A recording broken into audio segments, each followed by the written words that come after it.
Okay,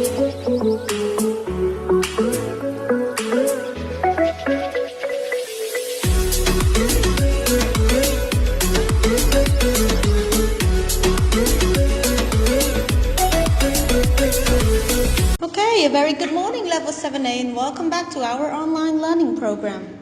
How are you doing today? Good, I'm glad you're doing okay. How was your holiday? Did you have a great holiday? Where did you go? Well, I hope you went somewhere nice. I went to the island, so it was really, really fun, and it's really good. The weather was beautiful. I love the sea. I love where I stayed and all the friends around me. So that was really fun. That was a really good holiday. Thank God. It's my first time ever out of Phnom Penh in 5 years? But yeah, it was really good. What about you guys? Where did you go? What did you do? Did you just stay at home and spend time with your family, or did you go somewhere really nice? Okay, good. I'm glad to hear that. Well, what day are we on today? That's right, welcome back. Today we're on Monday, September 21st, 2020. Very good. So, for session 1 today, we're going to be covering up blueprint 2. For today's lesson, we're going to be focusing on grammar with using there is, there are, some, any. Okay? But before we go there, let's do a quick lesson review on what we've done so far. Do you remember what we've done so far in our blueprint 2? That's right. So we did simple present of do and go. We distinguish the difference between be, okay? So be question, subject, pronouns, and be question, short answers, using long answers, and statements. And also we did some vocabulary checklists as well, right? Remember? Good to see you, nice to meet you, nice to meeting you, good seeing you, this is train station, get married, head, get together, thanks for the ride. And then we distinguish the difference between do and go and how to use them as well, right? So we use do and does to make questions with the present simple, okay, with the third person singular, she, he, it. And thus with questions like where, what, and when, okay, and for example, where do Angela and Rita live? We also did try to distinguish it's simple present of go as well. So we use a simple present tense when action is happening right now, or when it happens regularly, okay, which is why it's sometimes called present indefinite. See, so it either ends with by adding s or es, right? So go, goes, all right? Good. So for today's class, we're going to be looking at grammar with there is, there are, any, some, okay? So let's first have a look with there is. So when do we use there is? Well, we use there is for singular, countable and uncountable nouns, right? So you know what countable nouns are, and you know what uncountable nouns are. So countable nouns are nouns and things that can be counted, and uncountable nouns are nouns that can't be counted, okay? So a lot of things like you can't count rice, you cannot count sugar, you cannot count water. Well, you can measure water, but you can't count water. You can't count any seeds. You can, but it take long time. So these are referred to be as uncountable nouns. Let's have a look at the example of there is. There is a tree in front of my house. There is a tree, so it's a countable noun. A tree is a countable noun. So how many trees are there? One tree. So there is a tree in front of my house. And there is milk in the fridge, right? The reason that it's uncountable and also can be countable, it could be in a box of milk is in the fridge. Okay? Milk. There is milk in the fridge, right? So it's used for singular countable nouns and uncountable nouns. Okay? So don't get confused. All right. Let's look at there are. So we use there are for plural countable nouns. Plural is more than one. Okay, so if it's plural countable nouns, it's more than one nouns, object, things, but you can still count them. That's why it's called plural countable nouns. For example, there are any cookies in the kitchen. Are there any cookie in the kitchen? Again, we have there are many kinds of flowers. Okay, so cookies, countable nouns. Flowers, are also countable nouns. Okay? Are there any cookies in the kitchen? There are many flowers. There are many kinds of flowers.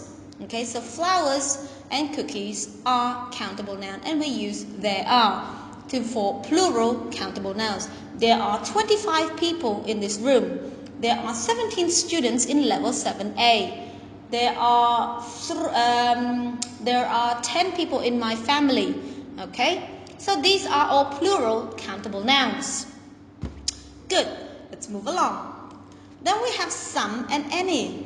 So some can be used with plural nouns or uncountable nouns, but any is usually for negatives. Okay, for negatives. All right, let's have a look at the example. There is some milk in the refrigerator. Refrigerator is the fridge, yeah? There is some milk in the refrigerator. And there another example. There aren't any apples in the kitchen.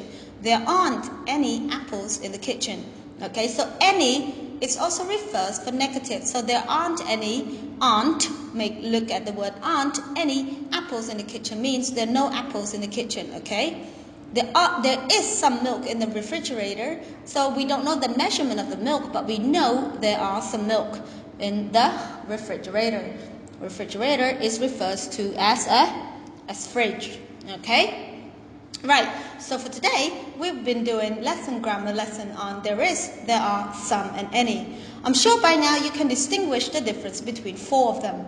And of course, all of them, it has already been done before in your workbook, in your classwork, in your homework, and also in your textbook as well. These are just some, reviews before your exams. Remember, your final exams is this Friday on the 25th. Okay, online examinations, all right, for the English departments. Okay, well that's all for me for Blueprint 2. I will see you in session 2 for Speaking Tutor 1A. Goodbye everyone, don't go away, bye-bye.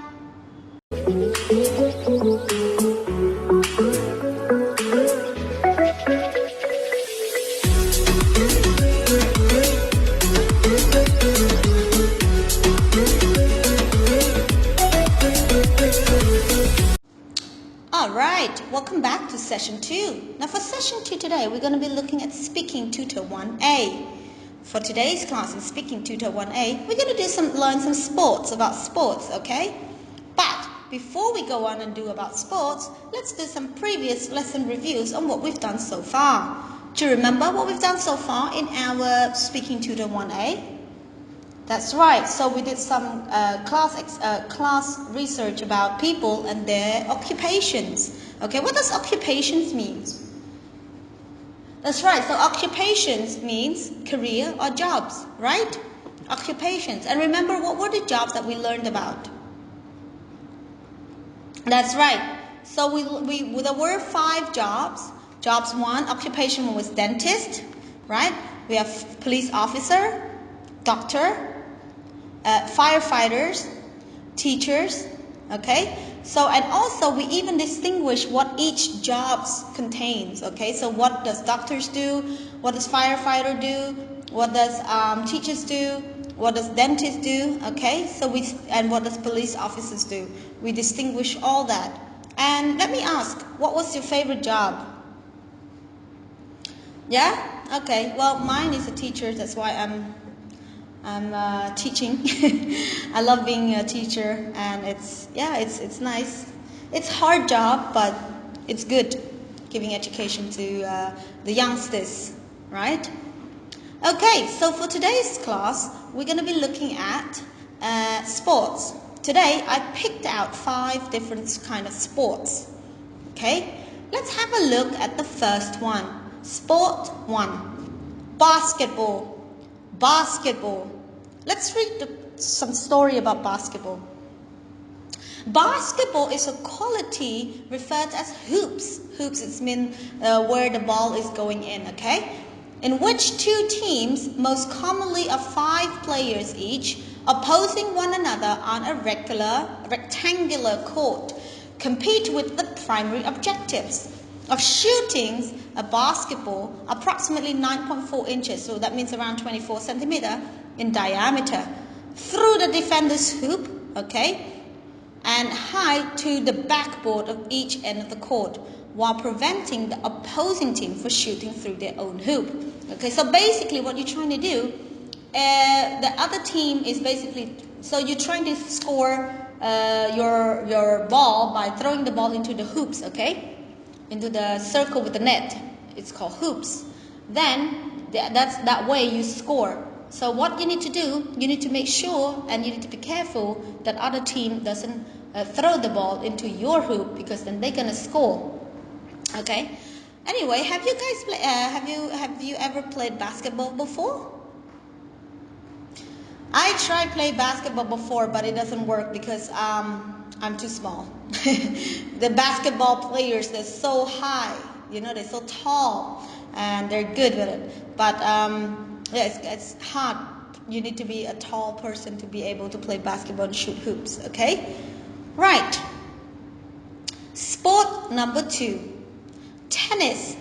Tennis is a racket sport that can be played individually against a single opponent, or between two teams of 2 players, each doubled. Okay, so you can even play it as singles or doubles. Okay, each player uses a tennis racket that is strung with a cord to strike a hollow rubber ball covered with felt over or around the net into the opponent's court. The object of the game is to maneuver the ball in such a way that the opponent is not able to play a valid return. The players who is unable to return the ball will not gain a point, while the opposite players will. Okay, so what you need to do, you need to hit the ball inside the rectangle, okay, inside the rectangle court. You cannot hit the ball out, otherwise it's other players' turn to play with the ball, okay? And yeah, so it's easy. You just make sure that you need to hit the ball until the opponents couldn't get the ball anymore, and then it's your point. All right, good. Sport number 3. Football. Well, a lot of people call football, a lot of people call soccer, but today we're gonna do football. Association football, commonly known as football or soccer, is a team sport played with spherical ball between 2 teams of 11 players. It is played by approximately 250 million players, all in over 200 countries and dependencies, making the world's most popular sport. So football is the most world popular sport. I mean, everybody loves playing football. We have like the Champion Leagues, you have the World Cup, okay? So, and on each side, you need 11 players for each team, okay? So as you can see, as it says before, as it's already mentioned, that there are approximately 250 million players all over in 200 countries, okay? Because it is a very, very popular sport. It's the most, let's look at Cambodia for now. Cambodia is famous for football. You see them. All the boys love playing football in this country, right? You go and play in the mud, in the grass, on the street. You play football in every chance you get. You try and play, right? Football. Sports number 4. Cricket. A cricket is a bat and a ball game played between 2 teams of 11 players on a field at the center, of which is a 22-yard pitch with a wicket at each end, each comprising 2 bails balanced on 3 stumps. Okay, so to be honest, I never understand how crickets work, but a lot of people love watching crickets, and especially the Pakistanis and the Indians, they love crickets. I don't know why. I don't know. I love sports, but cricket seems to be the one that's a little bit, outreach. I don't understand the whole point of this game anyway. But hey, if you have a chance, go and watch some cricket games. You might learn something, right? Sports number 5. Swimming. Swimming is an individual or team racing sport that requires the users of one's entire body to move through water. The sport takes place in pools or open water. Have you been swimming before? Really? Oh, that's good.